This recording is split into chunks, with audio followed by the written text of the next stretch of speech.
भी ज़्यादा होगा।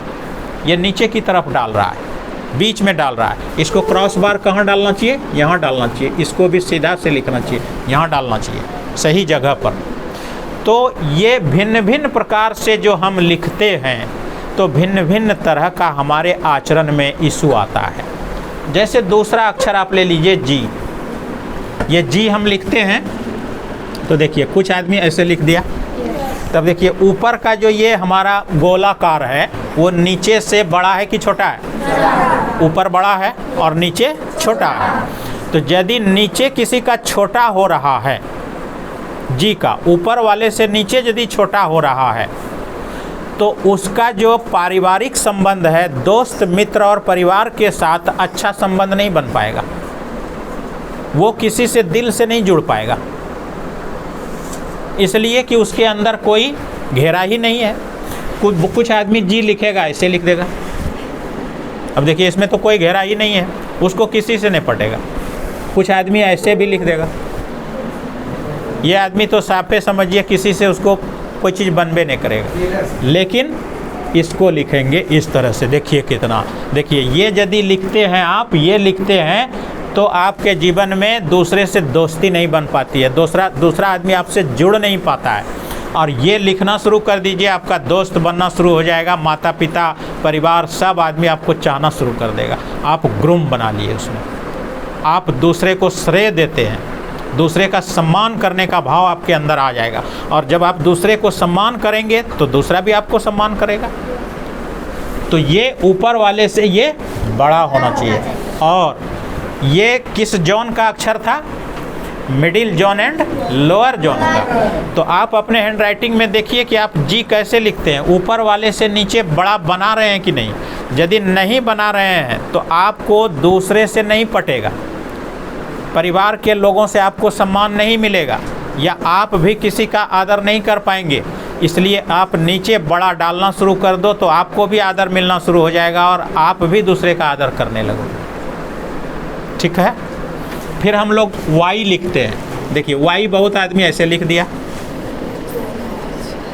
वो निरस आदमी है, उसको किसी से बात बनेगा नहीं, किसी काम में मन भी नहीं लगेगा उसको। वाई लिखो तो ऐसे लिखो। देखो कितना सुंदर है। उसका जो है व्यवहार सबसे मिलनसार हो जाएगा। वो आदमी सबको दोस्त बना लेगा। उसका कोई भी काम दूसरे को भी पसंद होगा, ये जो करने लगेगा। तो ये जॉन से ही ये सारा आता है। अब जैसे आई है, आई हम लोग लिखते हैं। देखिए बहुत आदमी लिखता है, यहाँ बिंदा डाल दिया। अब देखिए आई से वो दाहिनी तरफ है कि बाईं तरफ है? आई का जहाँ लाइन है उससे दाहिनी तरफ है। दाहिनी तरफ का मतलब है कि वो आदमी वर्तमान में नहीं है। वो आदमी हमेशा भविष्य का सोचता, आगे की सोचता रहता है। और जो आदमी आगे की हमेशा सोचता रहेगा, उसका कोई भी काम करने का तरीका सही नहीं होगा। वो वर्तमान से चूक जाएगा। और जो आदमी वर्तमान से चूक जाएगा, उसका भविष्य क्या खाक बनेगा। जिसका अभी अच्छा नहीं है, उसका कल अच्छा क्या होगा? कभी अच्छा होगा? काहे कि कल भी आज से ही पैदा होता है। तो जो भविष्य की चिंता हमेशा करते रहेगा, बहुत आदमी को आप देखेंगे वो रोज दिन यही सोचते रहता है कि कल क्या करना है, कल क्या होगा। उसके चलते वो आज अच्छा न खाना खा रहा है, ना अच्छा कपड़ा पहन रहा है, ना अच्छा लोग से बातचीत कर रहा है, और वो सिर्फ कल की सोच रहा है। और कल फिर कल की सोचेगा। अब कल फिर कल की सोचेगा, उसका कभी सुधरेगा अच्छा? वो सोचते सोचते ही मर जाएगा। एक दिन बुढ़ापा आएगा, बीमारी घेर लेगा, खटिया पर गिर जाएगा। बस वो सोचेगा कि अब तो बेटा पुतहू हमको खाना ही नहीं देता है। क्यों नहीं देता है? कि तुम कभी वर्तमान के बारे में सोचे ही नहीं, तुम तो भविष्य के बारे में सोच रहे हो। तो कल देगा तुम्हारा बेटा खाने के लिए, कल फिर होगा, तू कहेगा हाँ देंगे, फिर कल होगा तो हाँ देंगे, इसी में तुम मर जाओ। तो जो आदमी भविष्य का हमेशा सोचते रहता है, उसका वर्तमान कभी अच्छा नहीं होगा। वो ज़िंदगी में कोई मज़ा नहीं ले पाएगा, ज़िंदगी को निरस बना लेगा। वो आदमी आई डालेगा, बिंदा हमेशा दाहिनी तरफ डालेगा। जहाँ लाइन है उससे थोड़ा सा आगे बढ़ के डालेगा। और जो आदमी पीछे डाल रहा है, यहाँ डाल दिया, वो हमेशा भूतकाल का सोचता है। जो बीती हुई बात है उसको वो ज़्यादा याद करेगा, और वर्तमान उसका भी खराब हो जाता है। वो कहेगा कि तुम कल हमको ये कहे थे, और आज वो अच्छा कह रहा है, आज सुनो ना, कल वो खराब कहा था, ठीक है, कल उससे झगड़ा हुआ था, आज तो वो आ रहा है आपसे बात करने के लिए, आज बात कर लो ना। कल की क्या सोचते हो? कल उसने हमको ये कह दिया था इसलिए तुमसे बात नहीं करेंगे, कल वो हमारा ये बिगाड़ दिया था इसलिए वो हमारा दुश्मन है। कल की बात वो ज़्यादा सोचेगा, भूत की बात, कभी किसी ने कुछ उसको किया है वो ज़्यादा सोचता रहेगा। जो उसके जीवन में घट गया है, जो घट गया, कुछ बुरा ही हुआ, कुछ भला ही हुआ, वो यदि तुम सोच सोच करके भी करोगे तो होगा क्या? उससे अच्छा सुधरेगा कुछ? मान लो कल तुम फेल हो गए थे और तुम यही सोचते रहो रोज़ दिन कि कल हम फेल हो गए थे, कल हम फेल हो गए थे, तो आज पास थोड़ी हो सकोगे। आज पास होने के लिए तो मेहनत करना होगा। तो ये व्यक्ति हमेशा पास्ट की सोचेगा, ये आदमी हमेशा फ्यूचर की सोचेगा। इसलिए वर्तमान का मज़ा लेना है ज़िंदगी का तो ठीक ठीक ऊपर डालो। देखो आपके ज़िंदगी में हमेशा खुशी रहेगा, पल पल का मज़ा लोगे। आज जो है इसका मज़ा लो, कल कौन जानता है, कल कोई ज़िंदा रहेगा कि नहीं रहेगा कौन जानता है। आज जो है इसको भोग लो।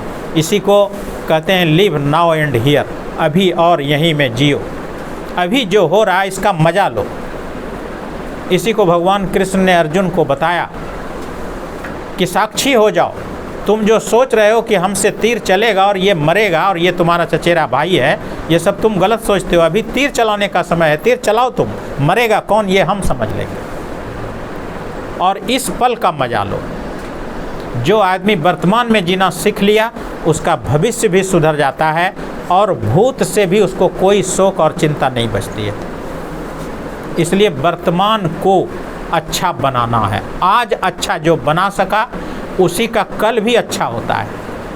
आज जो अच्छा नहीं बना सका वो या तो भविष्य का सोच रहा है या वर्तमान भूत का सोच रहा है जो बीत गया है, तो वो आदमी ज़िंदगी में कभी कोई मज़ा नहीं ले सकता है। और वर्तमान का मज़ा लेने के लिए क्या क्या काम है जानते हो? वर्तमान का मज़ा कैसे मिलता है? जीवन में कभी बांसुरी बजाओ, जीवन में कभी कोई गीत गुनगुनाओ, जीवन में कभी अच्छा मौका मिल जाए चार दोस्त मिल करके खूब नाचो, कभी मूर्ति बनाओ, कभी चटाई बनाओ, कोई कपड़े पर फूल बनाओ। ये सब काम करने से वर्तमान में आदमी जीता है। फूल बनाने का काम, चटाई बनाने का काम, मूर्ति बनाने का काम, बांसुरी बजाने का काम, नाचने का काम, कोई गीत गुनगुनाने का काम, ये सब भी जीवन में बहुत ज़रूरी है। कभी जो है सुनसान जगह में बहियार में बैठ जाओ और उड़ते पंछी को देखो, बहती हुई नदी को देखो, जो है आसमान में चलते हुए बादल को देखो। इस सब से वर्तमान में जीने का मज़ा आता है। और जो वर्तमान में जीने का मज़ा ले लिया उसका भविष्य अपने आप सुधर जाता है। इसलिए कि जैसा बीज बोओगे वैसा फल आएगा। आज यदि तुम खुश हो तो कल भी रहोगे। आज जो खुश नहीं है वो कल क्या खुश होगा? तो ये सारा चीज़ जो है इसी जॉन से और लेटर से हमारे जीवन में आ रहा है। और इस तरह से ये 2600 लेटर का एनालिसिस है। हम आपको 2-3 लेटर यहाँ पर बताए जो मुख्य रूप से है। तो आपके जीवन में ये सारी समस्याएं यदि है तो आप अपने अक्षर को, लिखावट को सुधारिए। टी लिखते समय, आई लिखते समय, जे लिखते समय, वाई लिखते समय, जी लिखते समय, इस सब को सुधारिए। आप पहले लिखिए, एक पन्ना कोई चीज़ अंग्रेजी का लिखिए। लिखने से आपको बहुत सारा सब्जेक्ट है, किसी सब्जेक्ट का एक सादे पेपर पर हमेशा लिखने का प्रयास कीजिए।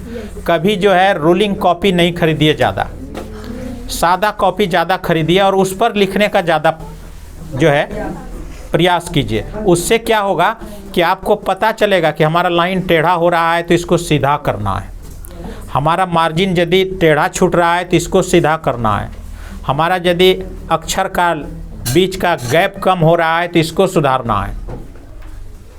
तो इन सब बात पर जब आप ध्यान देंगे और एक अच्छी लिखावट आप परफेक्ट रूप से लिखने लगेंगे तो आपके जीवन में जितनी समस्याएं हैं, पढ़ने में मन नहीं लगता है, आपको किसी काम में अच्छा नहीं लगता है, किसी दूसरे की बात अच्छी नहीं लगती है, भविष्य के बारे में आप सोच नहीं पाते हैं, नया प्लानिंग नहीं कर पाते हैं, कोई चीज़ याद जल्दी नहीं रहता है।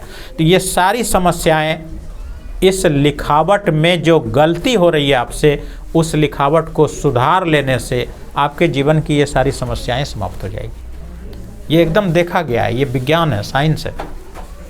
यदि कोई आदमी इस तरह का वाई लिखता है, उसके जीवन में किसी सगे संबंधी से उसको नहीं पटेगा, वो देखिएगा वो अकेला रहेगा। और जो इस तरह का लिखता है, सब सगे संबंधी से वो जुड़ के रहेगा, हमेशा सब उसको भी सम्मान मिलेगा, वो भी खुद सम्मान सबका करेगा। तो ऐसा यदि चैलेंज आपको आ रहा है, आप वर्तमान में नहीं रह पाते हो, तो आई का बिंदा डालिए बीच में, ठीक ठीक। जॉन को सुधारिए। यदि आपके जीवन में ये लगता है कि दूसरे के चीज़ को देख करके लोभ पैदा हो जाता है, ऐसा किसी को होता है? किसी को होता है जी? तो इस लोभ से बचने के लिए क्या उपाय है कि आप अपने अक्षर को सही जोन में लिखिए। जो मिडिल जोन का है मिडिल जोन में लिखिए, जो लोअर जोन का है लोअर जोन में लिखिए। यदि आपका अक्षर टेढ़ा मेढ़ा होता है तो उसको सुधारिए। तो हैंडराइटिंग के द्वारा आप अपने जीवन को बदल सकते हैं, इसमें कोई कमी नहीं है। रही बात कि जितनी बात आपको यहाँ पर बताई गई, इसको आप टेस्ट करने के लिए आप एक सादा पेज लीजिए।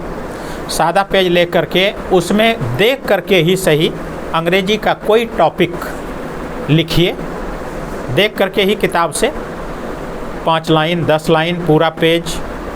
और आप देखिए कि जनरल वे में आप बाईं तरफ मार्जिन कितना छोड़ पाते हैं, दाहिनी तरफ कितना छोड़ते हैं, नीचे कितना छोड़ते हैं, ऊपर कितना छोड़ते हैं, अक्षर के बीच का जगह कितना आप दे रहे हैं, लाइन से लाइन के बीच का जगह कितना छोड़ रहे हैं, आप बिंदा और क्रॉस वार कहाँ कहाँ डाल रहे हैं, आपका अक्षर किस किस जोन में जा रहा है। इन सब बात का ध्यान दे करके उसका एक एनालिसिस निकालिए कि हमने जो ये 10 लाइन लिखा है, इसमें हम देखें कि फलाना अक्षर यहाँ पर जो है ये गड़बड़ है, फलाना लाइन ये टेढ़ा हो गया है।